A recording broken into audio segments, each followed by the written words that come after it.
So I received this message and it angered me, but it didn't surprise me, right? And I thought I'd help this individual out because I totally understand when it comes to wanting to lose weight and having negativity thrown at you every single day, it ain't easy. So I thought I'd do this quick video to give you a couple of steps that you can follow to lose weight without having eyeballs on you. Now let's get straight into it. Now, losing weight genuinely for the most part is about energy, right? So calories. So consuming slightly less than you would take in every single day consistently. All right. Now, the problem that most people face who are living with in-laws, or they're in a situation where there's eyeballs on them and they don't want people to know, which is obviously not ideal, is you can't go around flexibly making meals and storing them in the fridge and having them in the freezer. I mean, I've had situations with clients before where they've had to label their food and put it in the shared kitchen fridge, which is a bit of a shame, to be honest. We've had individuals who've not had the freedom to do that at all because other members of the family would eat that food. It's pretty messed up. But there's 3 things I want you to do. Okay, and it's going to help you, I promise. Number 1 is cut your junk food in half. Don't reduce it. Please just cut it in half. The reason being is because you are already stressed. You have a lot going on. Going cold turkey and reducing all your junk food, it ain't going to be easy. Now, what we have seen with many people in the past is the individuals who are consuming junk food regularly throughout the day can take in anywhere between 300 to 500 calories worth of junk food alone, which is obviously devoid of good nutrition. It's got lots of excess calories, sugars, etc. that lead you feeling more hungrier. Common sense stuff, right? So I'm not telling you anything groundbreaking, but even cutting that supply in half is going to get you from 500 to maybe 250 or 200, which is a big drop. That's the first thing.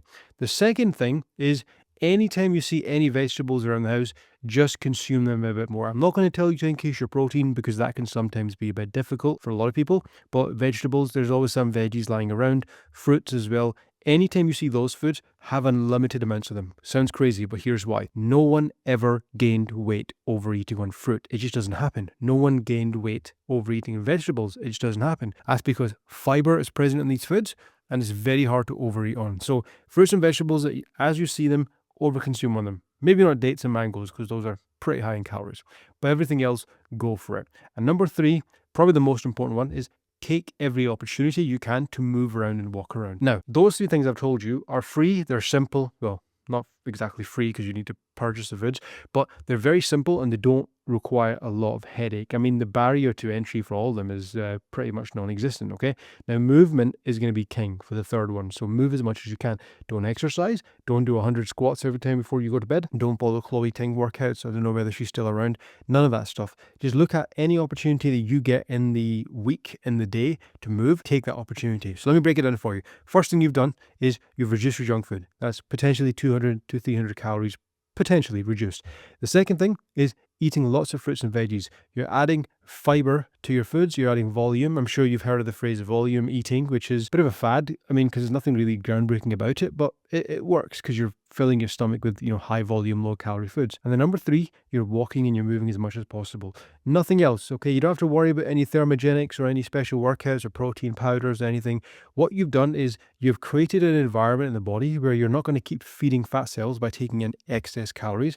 You're actually going to be putting yourself in a position where you're going to be burning calories because you're moving, you're consuming less, and you're having foods that are going to keep you feeling quite full for longer. And fiber actually has a slight thermic effect, although not as high as protein, because your body needs to obviously work to process some of those fibers. And for the most part, fibers just pass through the guts. They don't really get digested, but some compounds can actually be broken down and the body needs energy to do it. Okay, so those are 3 free things that we've done. It's sad that I have to do this, but this is why I do this, because for a lot of ladies out there who don't have that support, who don't have, the support around them when it comes to wanting to lose weight, they're expected to do everything. They're expected to cook and to clean and to run around after everyone else and still maybe work themselves as well.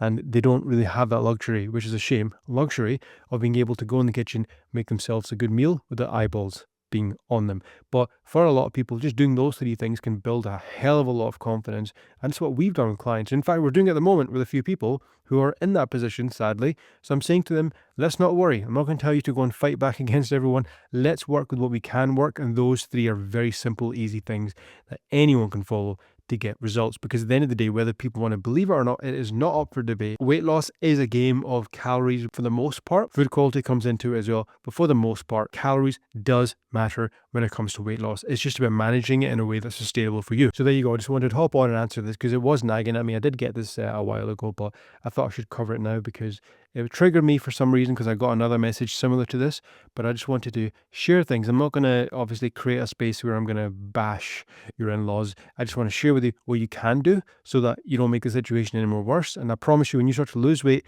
you'll start to feel a bit more confident and you'll be able to thrive. So any questions at all, pop them in the comments below. Check out the links in the description. Lots of freebies. If you want to work with us as well, you absolutely can. The link is below.